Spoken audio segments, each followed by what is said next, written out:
maka jiwaku pun memujimu. Sungguh besar Kau Allahku.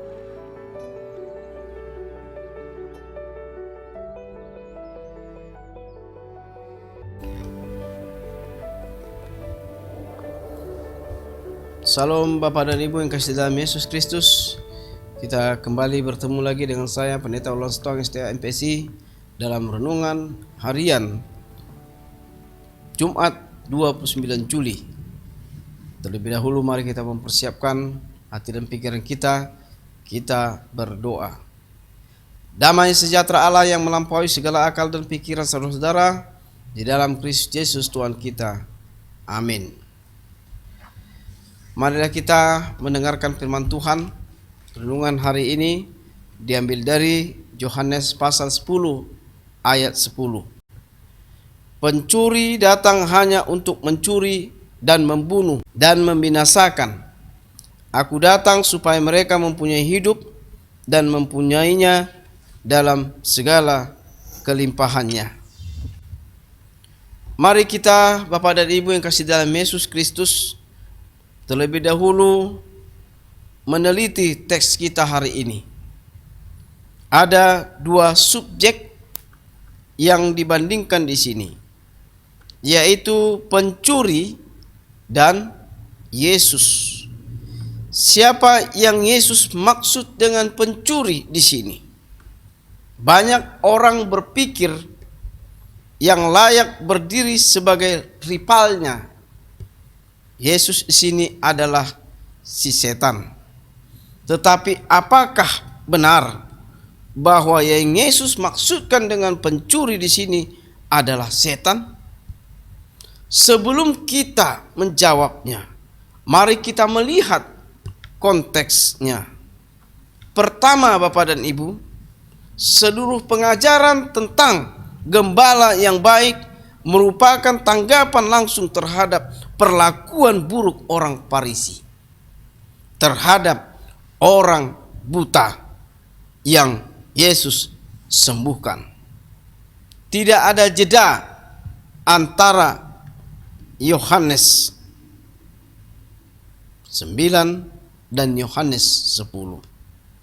Yesus beralih langsung dari mengutuk orang Farisi, sebagaimana di dalam Yohanes 9 ayat 39 dan 40, menjadi serangkaian perumpamaan yang membandingkan kepemimpinannya sendiri dengan kepemimpinan orang Farisi.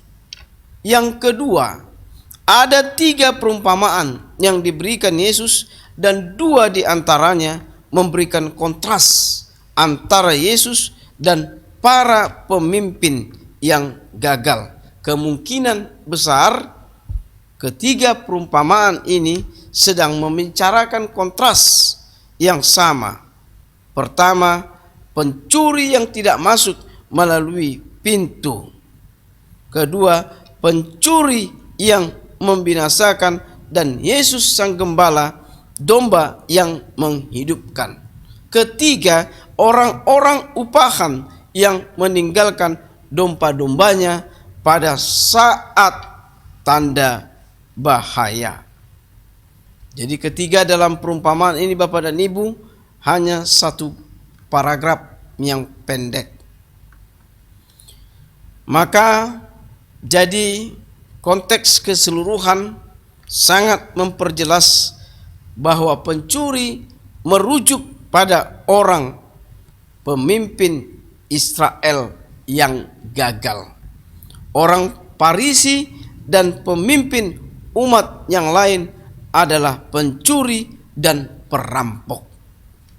Maka itu Bapak dan Ibu yang kasih dalam Yesus Kristus, mari kita perhatikan 3 kata kerja yang dilakukan oleh sang pencuri ini, yaitu mencuri, membunuh, dan membinasakan.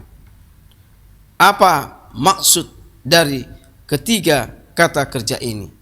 Dengan melihat kontras Yesus sebagai pemberi hidup, 3 kata kerja ini bisa ditafsirkan tindakan dari pemimpin Israel yang menjauhkan domba-domba dari kehidupan yang sesungguhnya, yaitu di dalam Kristus Yesus.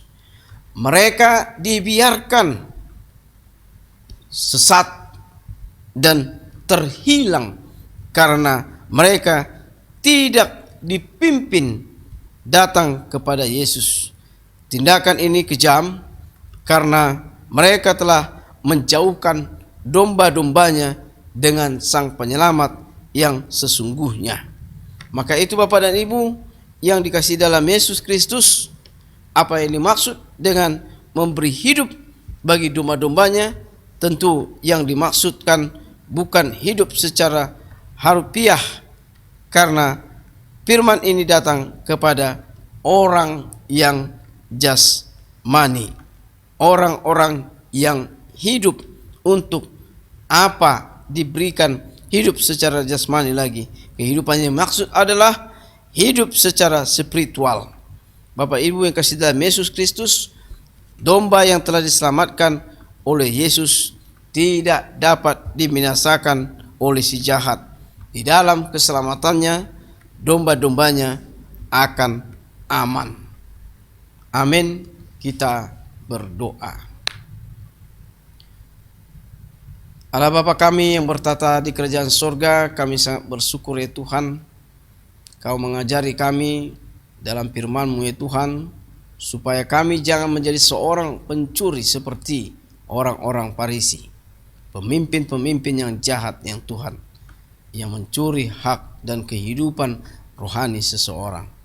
Ajari kami ya Tuhan, tetap lebih berperilaku dan saling tolong-menolong antara sama manusia. Bapa dalam Yesus Kristus, berkatilah segala pekerjaan kami dan aktivitas kami.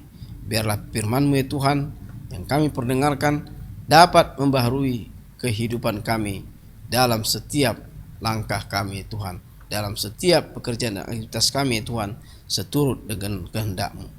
Terpujilah nama-Mu Tuhan, hari ini, esok sampai selama-lamanya Kau dapat menemani kami dalam setiap kehidupan kami Bapa.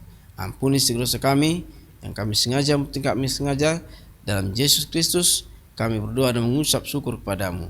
Amin. Anugerah Tuhan Yesus Kristus, kasih setia Allah Bapa dan persekutuan Roh Kudus memberkati kamu sekalian. Amin. Terima kasih Bapak dan Ibu Salom dan Horas yang dapat mendengarkan renungan pada hari ini, kiranya mempunyai arti dan dapat menemani kita untuk supaya kita lebih semangat dalam kehidupan kita. Salam Horas.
Sai magor